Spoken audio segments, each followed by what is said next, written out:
Assalamualaikum warahmatullahi wabarakatuh. Perkenalkan, nama saya Yogi Pamungkas dari Fakultas Ilmu Sosial dan Ilmu Politik, jurusan Ilmu Politik Universitas Siliwangi. Selamat datang dalam video ini. Kali ini saya akan mengajak kalian untuk menjelajahi perbedaan yang signifikan dalam kebijakan penanganan polusi antara dua negara yang berbeda, yaitu negara Indonesia dan juga Jepang. Nah, Indonesia dan Jepang adalah dua negara yang terletak di kawasan Asia, memiliki karakteristik yang sangat berbeda dalam hal regulasi lingkungan, lembaga, dan kesadaran budaya lingkungan. Hal ini menimbulkan perbedaan kebijakan dalam menangani masalah polusi. Di sini saya akan membandingkannya dengan teori pendekatan institusional. Kenapa? Karena pendekatan institusional dapat meliputi analisis terhadap peranan lembaga, aturan, norma, dan nilai-nilai dalam mengelola masalah lingkungan seperti polusi. Berikut adalah perbandingan antara Indonesia dan juga Jepang dalam hal penanganan polusi berdasarkan pendekatan institusional. Jangan lewatkan informasi penting ini. Mari kita mulai perjalanan kita untuk memahami perbedaan dalam penanganan polusi antara Indonesia dan juga Jepang. Selamat menonton. Pertama, kita membandingkan dulu lembaga dan juga regulasi terkait penanganan polusi yang ada di Indonesia dan juga Jepang.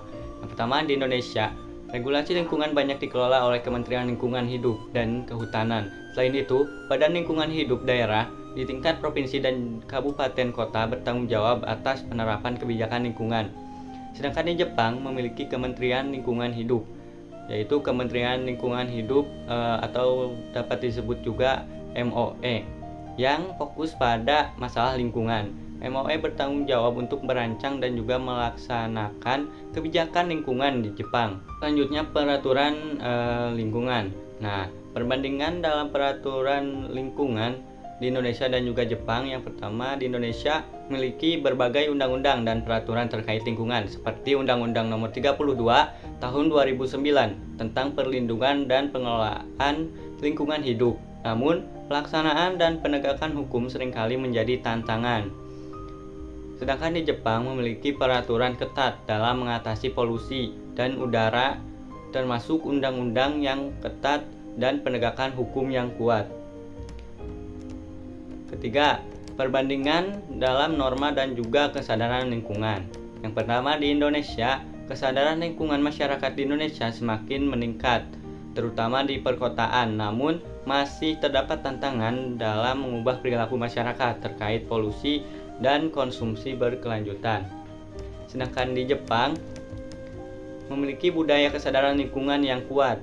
Masyarakat Jepang pada umumnya sangat peduli dengan lingkungan dan telah mengadopsi praktik-praktik berkelanjutan dalam kehidupan sehari-hari. Selanjutnya, investasi dalam teknologi dan juga inovasi.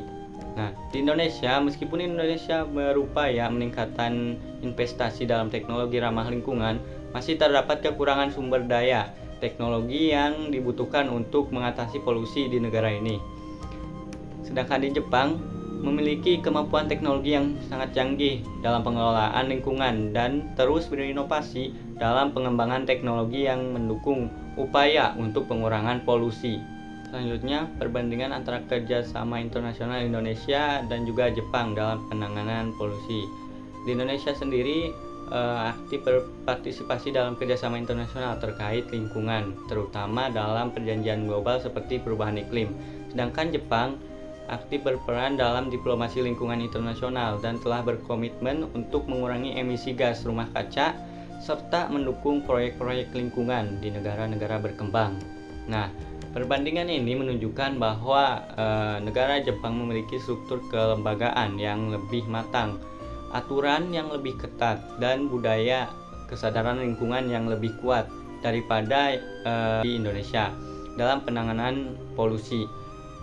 Meskipun demikian, Indonesia juga harus terus berupaya memperkuat kerangka kebijakan dan mengatasi masalah polusi di lingkungan dengan meningkatkan regulasi dan juga kesadaran masyarakatnya.